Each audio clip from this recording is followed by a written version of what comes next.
Hello everyone, I welcome you all to my channel. आज हम discuss करेंगे previous year questions जो कि यूपी टेट 2021 में पूछा गया है जूनियर के एग्जाम में 6 to 8 में, जिसमें सेकंड पार्ट है हिंदी। हम सीडीपी डिस्कस कर चुके हैं, child development and pedagogy.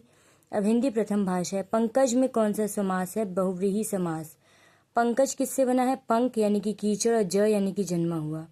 Pankaj का अर्थ है कीचड़ में जन्मा हुआ है। इसका तृतीय अर्थ निकल रहा है दो से मिला के, इसलिए ये बहुव्रीहि समास का उदाहरण है। नेक्स्ट क्वेश्चन है अयोगवाह कहा जाता है। अनुस्वार एवं विसर्ग को कहा जाता है अयोगवाह। ऑप्शन नंबर बी करेक्ट है।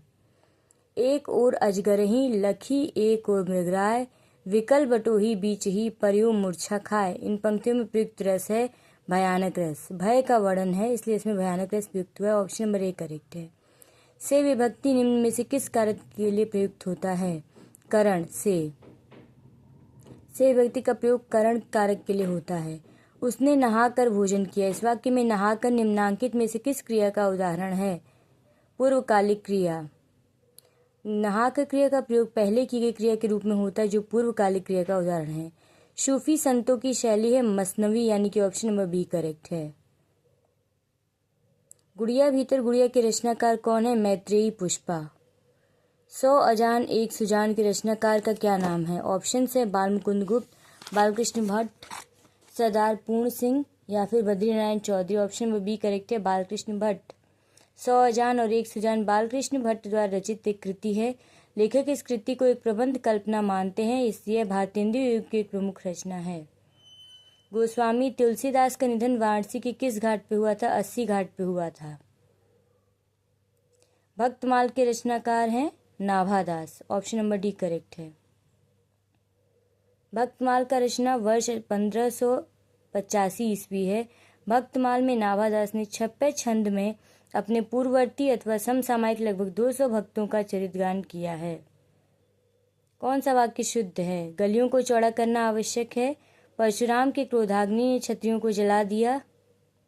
वृक्षों पर कोयल कूक रही है। खेतों में लंबे लंबे घास उगा है। ऑप्शन नंबर ए करेक्ट है, गलियों को चौड़ा करना आवश्यक है।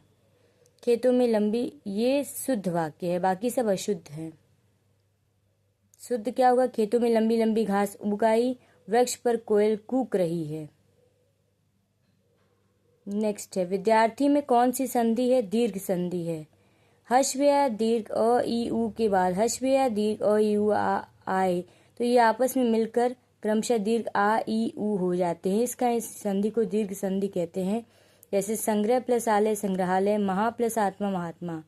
कानन का पर्यायवाची शब्द है वन। इनमें से कोई नहीं, विहित या फिर पुष्प। तो वन ऑप्शन नंबर सही है, ए करेक्ट है। जंगल, कानन, विपिन, अरण्य, कांतार, बीहड़, गहन, विटप।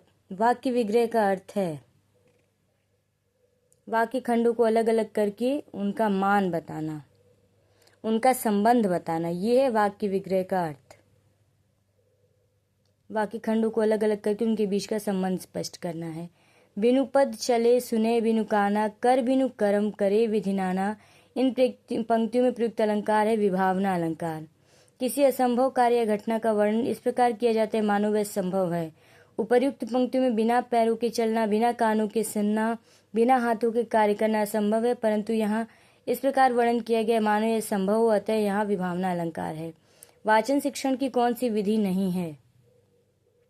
ऑप्शन नंबर ए करेक्ट है, व्याख्या विधि। मुख्य रूप से उच्च कक्षाओं के लिए शिक्षण विधि है, न कि वाचन शिक्षण की। निम्नलिखित में से अभिवृत्त्यात्मक उद्देश्य है स्वानुभूत विचारों व भावों को अभिव्यक्त करना। हिंदी साहित्य के इतिहास के संबंध में modern vernacular literature of Hindustan किसने लिखा है? George Abraham Grierson. Option number D correct है। Modern vernacular literature of Hindustan किसने लिखा है? जॉन अब्राहम ग्रियर्सन ने।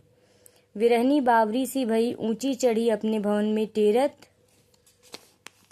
हाथ दई हाय दई, ले अचरा मुख असुअन पोछत उघरे गात सही।